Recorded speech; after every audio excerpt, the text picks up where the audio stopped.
Good morning बच्चे। आज हम लोग क्लास 10th में पाचन तंत्र के फिगर के बारे में समझेंगे, है ना। आपको स्क्रीन पर लौक रहा होगा। और इसी फिगर के बारे में कौन पार्ट किधर है पाचन तंत्र में हम लोग समझेंगे। सबसे पहले हम फिगर में पाचन तंत्र में कहाँ से स्टार्ट करते हैं, ध्यान दीजिएगा। सबसे पहले हम मुख गुहा से स्टार्ट करते हैं। कहाँ से? मुख गुहा। मुख गुहा को हम मुंह कहते हैं, है ना। मुख को ही मुख गुहा, मुंह को ही मुख गुहा कहा जाता है ना। और पाचन की क्रिया जो होती है मुख गुहा से ही शुरू होती है। कहाँ से होती है? मुख गुहा से ही शुरू हो जाती है। और मुख गुहा से शुरू होने के बाद यह भोजन कहाँ किसके द्वारा अंदर जाता है? पेट में। तो बोला है ग्रसिका के द्वारा, जिसको आहार नाल भी कहा जाता है। और यही आहार नाल माने ग्रसिका के द्वारा कहाँ चली जाता है? पेट में। जो हम भोजन करते हैं वह ग्रसिका मतलब आहार नाल के माध्यम से पेट में चला आता है। और पेट जो ये हाहे नियत लौक रहा है इसी को पेट कहते हैं ना। पेट नियत निकला हुआ है और यही भोजन पेट में चला आएगा। और पेट की जो लंबाई होती है, पेट को हम अमाशय भी कहते हैं। बात समझिएगा, पेट को हम क्या कहते हैं भाई? अमाशय। और अमाशय की जो लंबाई होती है वो 25 सेंटीमीटर होती है। कितना सेंटीमीटर? 25 सेंटीमीटर होती है। और ये पेट की जो वजन है इसमें भोजन कितना सहन करेंगे सर? तो 1.5 kg 1.5 kg तक ये अमाशय है, पेट जो है ये भोजन को सहन कर सकता है। मतलब 1.5 kg का वजन अगर 1.5 kg हम खा जाएंगे तो 1.5 kg तक सहन करेगा। अब बात समझिएगा। अब कहता है कि ये जो ये पार्ट लौक रहा है आपको फिगर में, ये जो पार्ट लौक रहा है इसको क्या कहते हैं बाबू? अग्नाशय। क्या कहते हैं? अग्नाशय। और ये अग्नाशय हो गया। और जो ये पार्ट ऐसे लौक रहा है ये छोटी आंत है कि बड़ी आंत? तो बोलना है छोटी आंत है सर। कौन आंत है? आंत है, छोटी आंत है। और छोटी आंत की जो लंबाई होती है सबसे ज्यादा होता है। छोटी आंत की लंबाई क्या होता है? ज्यादा होता है। और व्यास में क्या होता है? कम होता है। माने छोटी आंत की लंबाई बड़ा और व्यास छोटा होता है, मतलब कम होता है। किसके तुलना में? बड़ी आंत के तुलना में। और बड़ी ये जो लौक रहा है ये पार्ट, इसको बड़ी आंत कहते हैं। और बड़ी आंत जो होती है बाबू इसकी लंबाई कम, मतलब बड़ी आंत की लंबाई कम होगी और व्यास में क्या रहेगा? ज्यादा। मतलब बड़ी आंत लंबाई में कम है और व्यास में ज्यादा होती है। और छोटी आंत काहे में छोटी आंत है लेकिन सबसे बड़ी होती है। माने छोटी आंत सबसे बड़ा होता है ना, लंबाई में और व्यास में कम होता है। और बड़ी आंत लंबाई में कम होता है और व्यास में ज्यादा होता है। इतना बात समझ में आ गया होगा, है ना। अगर 10वां में पढ़ते हो तब, है ना। हमको समझ लगता है कि आप लोग के पूरा समझ में आ रहा है। चलिए अब बात हम समझेंगे भाई कि जो सर ई लटकल है इसको क्या कहते हैं? तो इसको गुदा द्वार कहते हैं। लग रहा है सर कि गुदा द्वार के मतलब क्या होता है? तो जो हम खाते हैं तो सबसे पहले मुख गुहा से फिर कहाँ जाएगा? ग्रसिका के माध्यम से पेट में चला आता है। और पेट में से भोजन कहाँ चल जाता है? छोटी आंत में। कहाँ बाबू? छोटी आंत में। और छोटी आंत के बाद भोजन कहाँ चली जाता है? बड़ी आंत में। और बड़ी आंत में, है ना, बड़ी आंत में चला आता है। बाकी लगेगा सर भोजन का पूर्ण पाचन कहाँ होता है? तो छोटी आंत में। कहाँ हो जाता है? छोटी आंत में। माने भोजन का पूर्ण पाचन छोटी आंत में ही हो जाता है। और छोटी आंत में पचा उचा के कहाँ भेज देता है? बड़ी आंत में। और बड़ी आंत में फिर बड़ी आंत के द्वारा क्या होता है? बड़ी आंत में भोजन का पाचन होता है? नहीं सर, बड़ी आंत में केवल जल का अवशोषण होता है, भोजन का पाचन नहीं होता है। तो बड़ी आंत में जल का अवशोषण और छोटी आंत में भोजन का पूर्ण पाचन। और भोजन का पूर्ण पाचन करके कहाँ भेज दिया? बड़ी आंत में, और बड़ी आंत के में जल का अवशोषण होता है, और इसके द्वारा फिर भोजन जो खाएं, जो फिर भोजन जो किसमें बदल जाता है, मल में, और मल जो होता है गुदा द्वार के माध्यम से बाहर चले आता है। माने क्या हो गया, मल हो गया, और मल जो है ये गुदा द्वार के माध्यम से कहाँ निकल आया, बाहर निकल आया। इतना बात समझ में आ गया होगा। अब हम बात समझेंगे कि सर ये वाला जो लौक रहा है इसको क्या बोलते हैं, तो इसको यकृत बोलते हैं। क्या बोलते हैं, यकृत। यकृत को हम लीवर भी बोलते हैं या जिगर भी बोलते हैं। कभी कभी सुना होगा मेरी जान के जिगर या मेरी जान के टुकड़ों, है ना। तो मेरी जान के जिगर, तो जिगर किसको कहते हैं, यकृत को। किसको भाई, यकृत को। और पेट को कभी कभी तो क्या बोल देते हैं, उदर। क्या बोलते हैं, उदर। उदर मतलब भी पेट होता है। अब बात समझ में आ रहा है? अगर समझ में आ रहा है तो वीडियो में कमेंट जरूर करिएगा। मतलब कहता है कि उदर मतलब पेट भी होता है। क्या होता है, पेट भी होता है। अगर इसी प्रकार के आपको वीडियो अगर पसंद आ रहा है, समझ में आ रहा है, तो लाइक सब्सक्राइब जरूर करिए, है ना। चलिए, अगर और कुछ त्रुटियां रहे तो आप कमेंट करके करिएगा, हम सुधार कर लेंगे। अभी और बात समझिए। अब ये पार्ट जो है बाबू, तो इसको यकृत कहते हैं। यकृत को लीवर भी कहते हैं या जिगर भी कहते हैं। बात समझ में आ गया होगा। अब बात समझिएगा कि सर ये जो यकृत के नीचे ये गोल वाला है, एकरा कुछ बोला हूँ, तो एकरा पित्ताशय कहते हैं। क्या कहते हैं, पित्ताशय। पित्ताशय को पित्त भी कह सकते हैं। क्या कह सकते हैं, अब पित्त तीता होता है कि मीठा, तीता होता है। जैसे हम लोग मछली देखे, मछली अब पोठिया के क्या करे, पित्त निकालते हैं ना, ग्रीन नियत निकालता है हल्का, है ना। एकदम तीता लगता है। अगर जो मछली के पित्त नहीं निकालेगा उसको भूंज के खाइएगा, जैसे पित्त जाएगा मुंह में तो क्या लगेगा कि बाप रे एकदम खराब, मतलब पित्त एकदम तीता लगता है ना। तो इसको हम पित्त कहते हैं। क्या कहते हैं, पित्त कहते हैं। और जो ई वाला जो पार्ट लौक रहा है इसको डायफ्राम कहते हैं। क्या कहते हैं, डायफ्राम। अगर बाबू कोई व्यक्ति गाड़ी चला रहा है या अचानक छत से नीचे गिर गया, ना वो व्यक्ति का माथा फटा, ना हाथ टूटा, कुछ नहीं हुआ, लेकिन व्यक्ति का मौत हो गया। क्यों, क्योंकि डायफ्राम में क्या हो गया, टूट गया।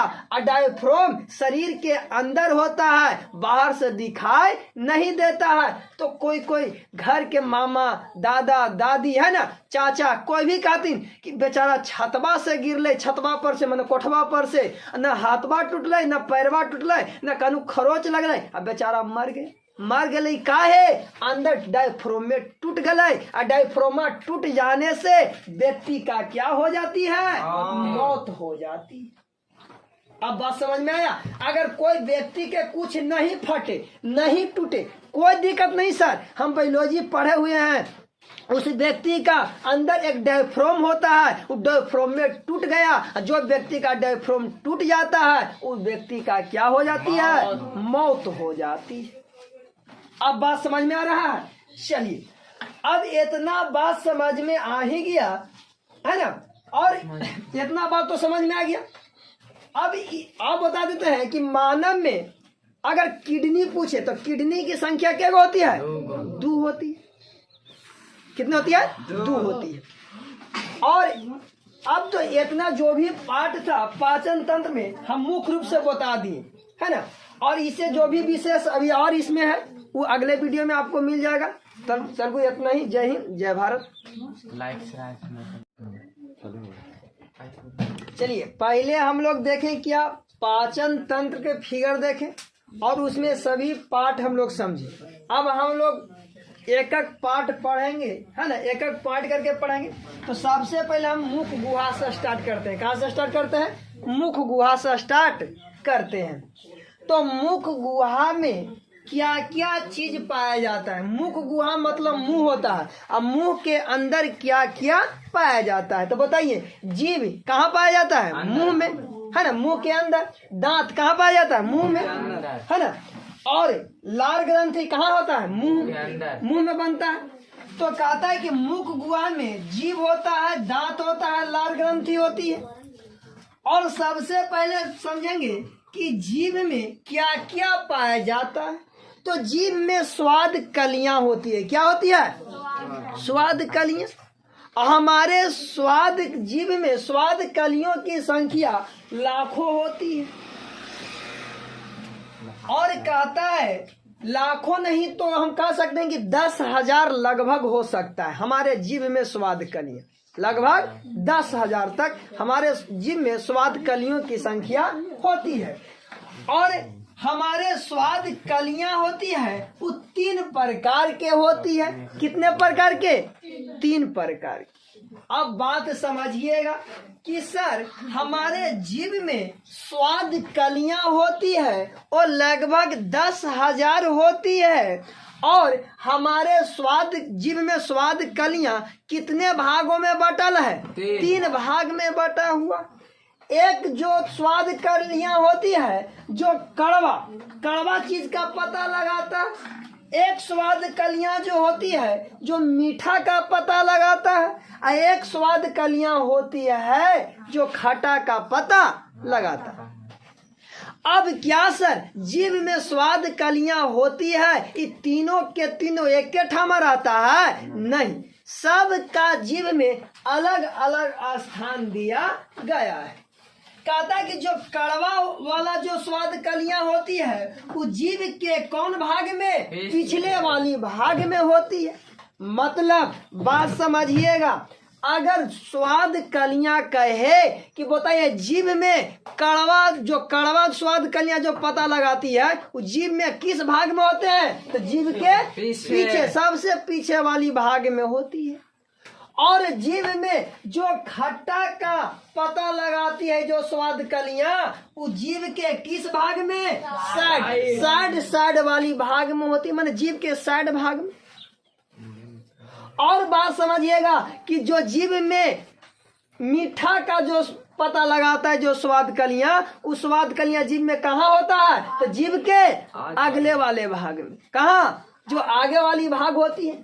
अगर मीठा अगर चाह बनाया, कुछ बनाए चाह, तो देखिएगा पहले हमारे माता राम या दादी राम क्या करेगा कि पहले जीभ पर ऐसे एजे रखेगा, अंदर कहे ना कराती जाना आती कि स्वाद कलियां जो मीठा का पता लगाता है वो जीभ के अग्र भाग में आगे वाली भाग में होती है।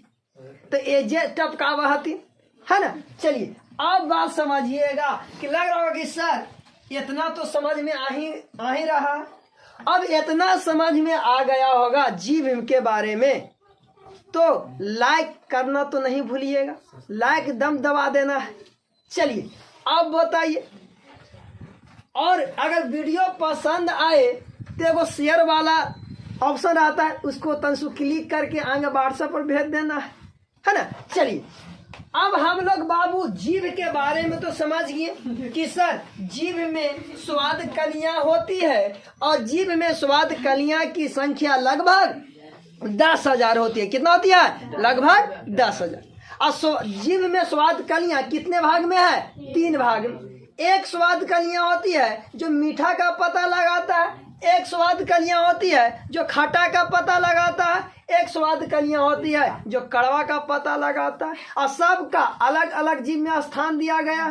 जो जीभ के अगले वाले भाग में आगे वाले हिस्से में होते हैं वो मीठा का पता स्वाद कलियां लगाती है। जो साइड में होती है स्वाद कलियां वो खट्टा का पता लगाता है। और जो जीभ के पिछले वाले भाग में जो स्वाद कलियां होती है वो कोची का पता लगाता है?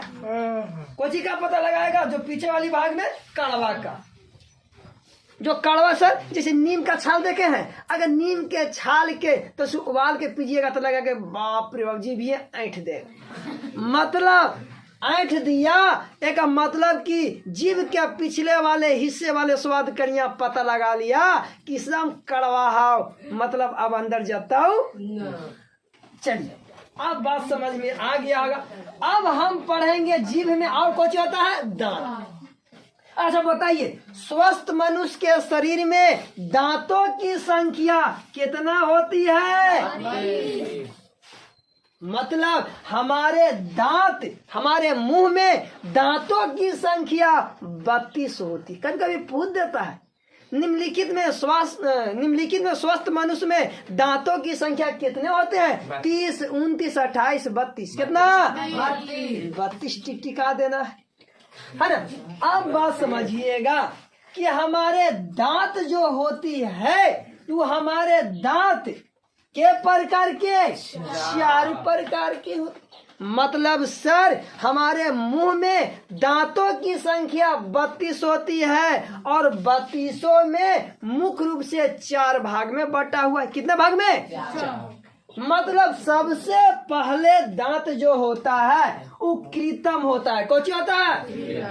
दूसरा क्या होता है? रदनक। क्या होता है? रदनक। फिर क्या होता है? अग्र चवर्णक। फिर क्या होता है? चवर्णक। मतलब कोई पूछे कि बताइए हमारे मुंह में कितने प्रकार के दांत? 4 प्रकार के दांत होती है। अगर वीडियो में आपको लग रहा होगा, पहला क्या? कृतम, जिसको इंसीजर कहते हैं। दूसरा रदनक, जिसको क्या कहते हैं? केनाइन कहते हैं। और क्या है बाबू? तीसरा अग्र चवर्णक, जिसको प्री मोलर कहते हैं। और एक भाई क्या? चवर्णक, जिसको क्या कहते हैं? मोलर कहते हैं। बात समझ में इतना तो आ गया होगा। अब बात समझिएगा, अब हम लोग समझेंगे लार ग्रंथि के बारे में। किस चीज? लार ग्रंथि। लग रहा कि सर दांत में तो नहीं है, बहुत चीज अभी पढ़ना है, पाठ पढ़ना है, लेकिन अभी इसका इतना जरूरत है, इसीलिए इतना ही बता रहे इस वीडियो में। अगर आपको दांत के पूरा वीडियो चाहिए तो कमेंट कर दीजिएगा, हम इस पर दांत पर एक वीडियो बढ़िया से बना के आपको पर प्रोवाइड कर देंगे। अब देख लीजिएगा, है ना। चलिए अब बात समझिएगा। अब हम लोग समझेंगे लार ग्रंथि के बारे में। किसके बारे में? लार ग्रंथि। और लार ग्रंथि जो होती है, जो प्रतिदिन 1.5 लीटर, 1 से 1.5 लीटर लार का स्राव होता है। कहाँ? हमारे मुंह में। तो कोई पूछेगा कि बताइए हमारे मुंह में प्रतिदिन कितना लीटर लार का स्राव होता है? निर्माण कितना? 1 से 1.5 लीटर। मतलब हमारे मुंह में प्रतिदिन 1 से 1.5 लीटर लार का निर्माण होता है। चलिए, यही मुख गुहा में यही था, है ना। लार ग्रंथि का क्या काम है? तो भोजन को क्या करेगा? वो मुलायम करेगा, है ना। चलिए, तो इस वीडियो में अभी इतना ही रह देते हैं, अभी और इसमें है। अब हम लोग समझेंगे पाचन तंत्र की परिभाषा, है ना। कहता है कि वैसे अंग जो भोजन पाचन में सहायता करते हैं उन्हें सामूहिक रूप से क्या कहते हैं? पाचन तंत्र कहते हैं।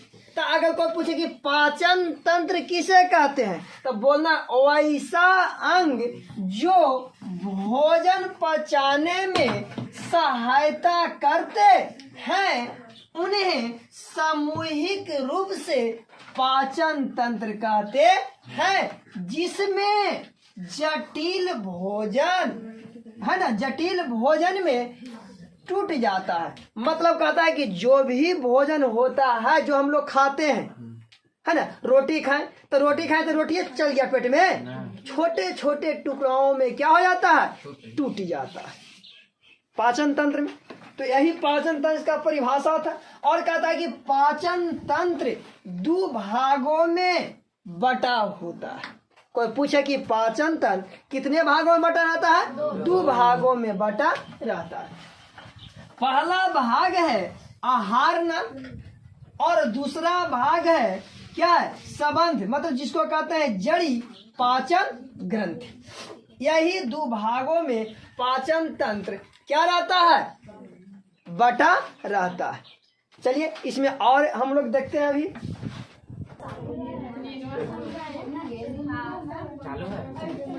पाचन तंत्र कितने प्रकार से होता है? 2 प्रकार से। पहला हम लोग अभी पढ़ेंगे आहार नाल।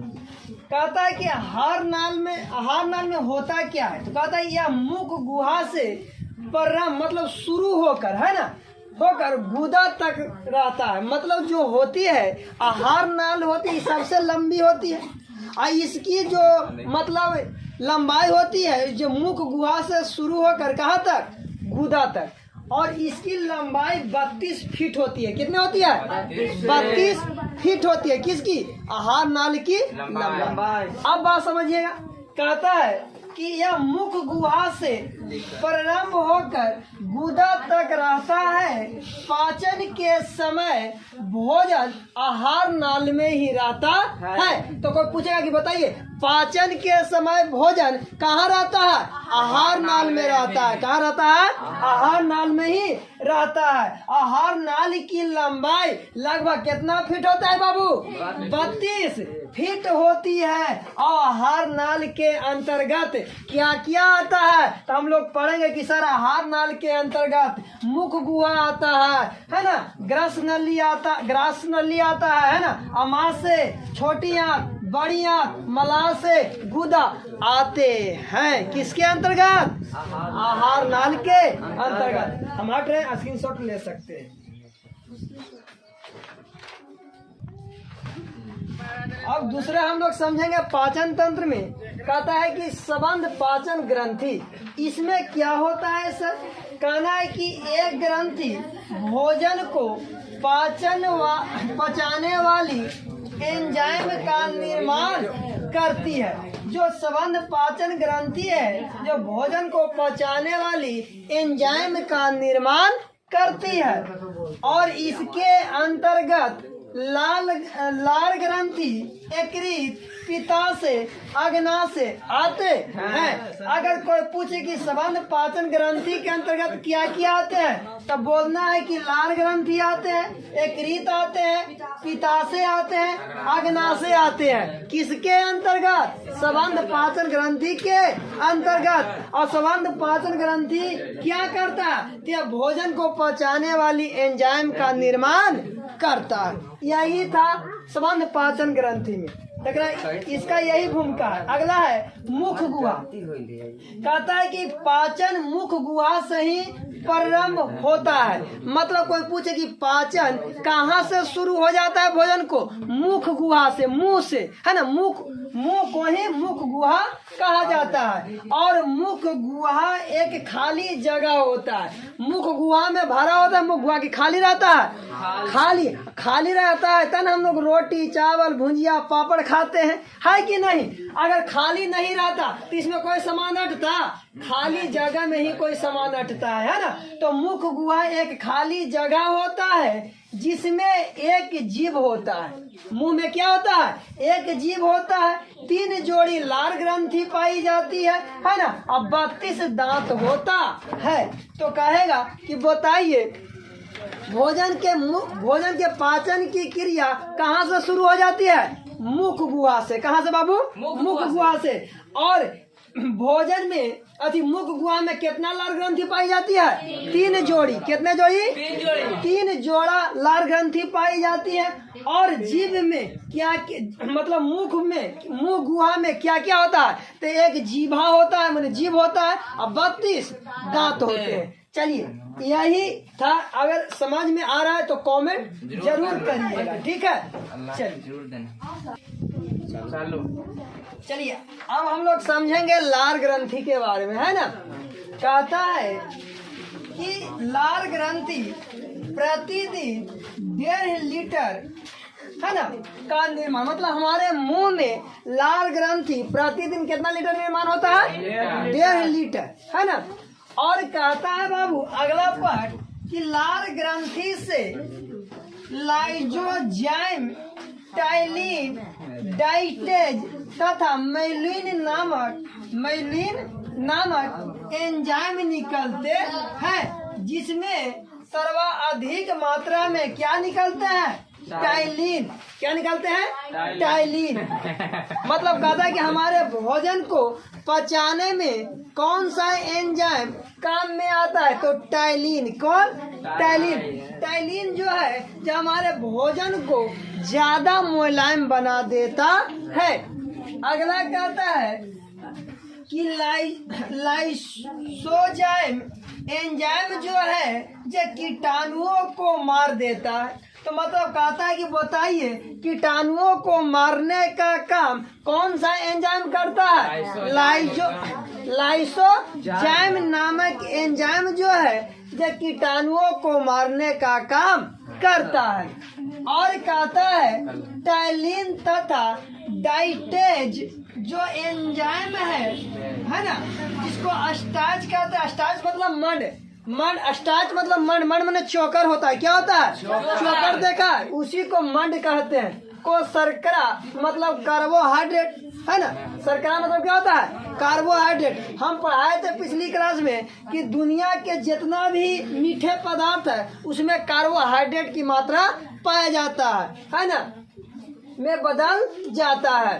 अगला कहता है कि म्यूलिन एंजाइम जो है, जो भोजन का क्या करता है? चिपचिपा का मतलब होता है लसलसा बना देता है। तो कोई पूछे कि बता म्यूलिन एंजाइम को क्या काम है, तो बोलना कि अब भोजन को चिपचिपा मतलब मुलायम बना देता है। कौन? म्यूलिन नामक एंजाइम।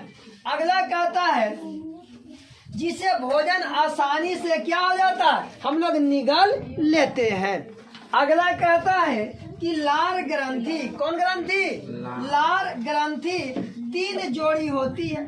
अभी हम बताइए हमारे मुंह में कितने, हमारे मुंह में लार ग्रंथि कितना जोड़ी होते हैं? 3 जोड़ी होती है।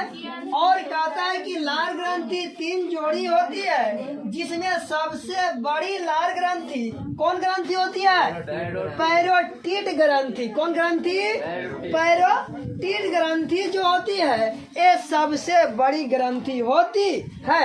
और कहता है बाबू अगला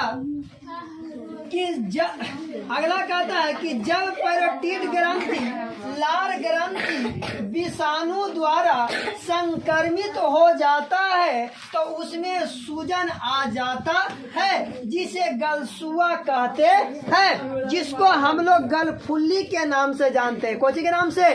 गलफुल्ली। पहले हम लोग को क्या होता था कि गलफुल्ली हो जाने के कारण है ना, हमारे मामा दादी है ना, जो भी हो, हमारे एक पट्टी मिलता था, उस पट्टी को क्या करते थे? साटने का काम करते थे। जिसके साटने से वो 1, 2 दिन 4 दिन के बाद ठीक हो जाते थे। तो गलसुआ नामक बीमारी कैसे हो जाती है? जब पैरोटिड ग्रंथि लार ग्रंथि विषाणु द्वारा संक्रमित हो जाने के कारण उसमें क्या आ जाती है? सूजन आ जाती है, जिससे गलसुआ हो जाता है। मतलब जिसको गाल फूल जाता है, एक पट्टी फूल जाएगा है ना, उसी को गलसुआ कहते हैं। अगला कहता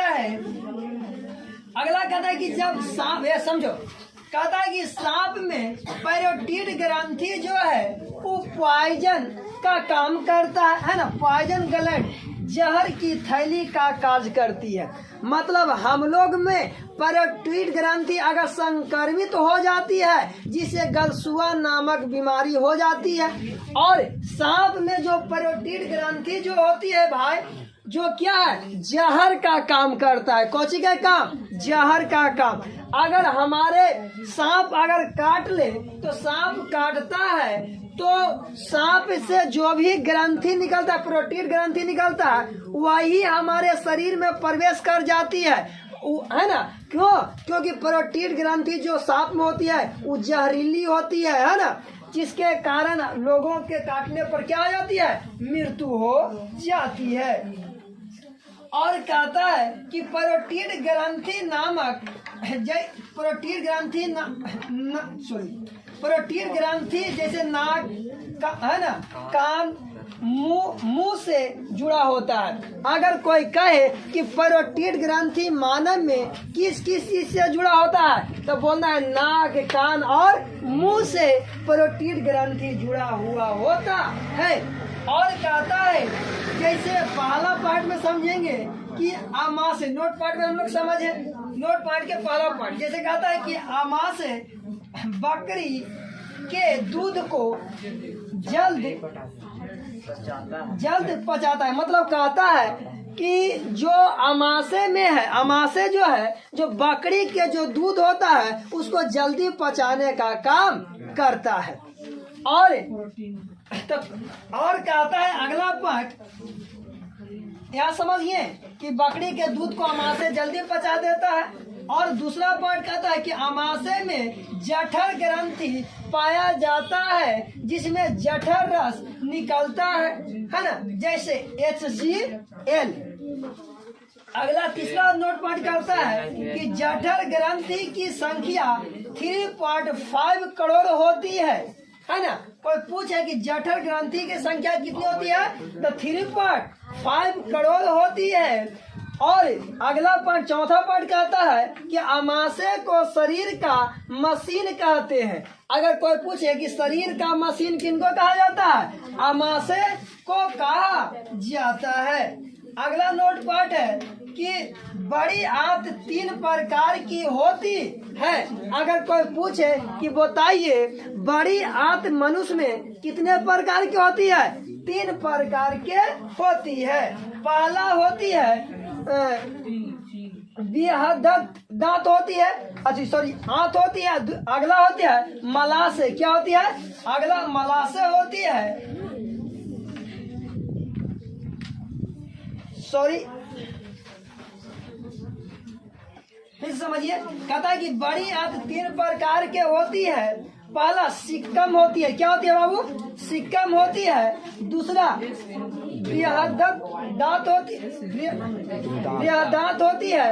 और तीसरा जो होती है वो मलाशय होती है। अगला कहता है नोट पॉइंट में कि छोटी आंत 3 प्रकार के होती है। जिस प्रकार बड़ी आंत 3 प्रकार के होती है, ठीक उसी प्रकार छोटी आंत भी 3 प्रकार के होती है।